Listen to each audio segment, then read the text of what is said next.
Policy reforms లో విదేశీ పెట్టుబడులు అనేవి రెండు రకాలుగా ఉండేవి. ఏంటి?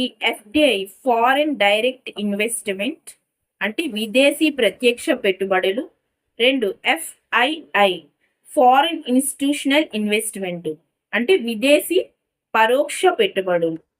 ప్రత్యక్ష పెట్టుబడులు గాను అండ్ పరోక్ష పెట్టుబడులు గాను ఈ విదేశీ పెట్టుబడులు అనేవి స్వీకరించడం జరిగింది.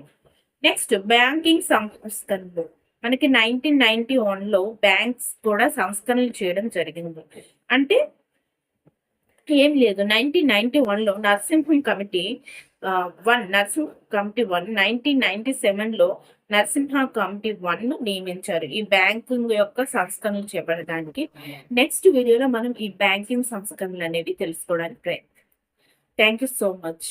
అండ్ ఎవరైనా సబ్స్క్రైబ్ చేసుకోవద్దు, please to subscribe, like and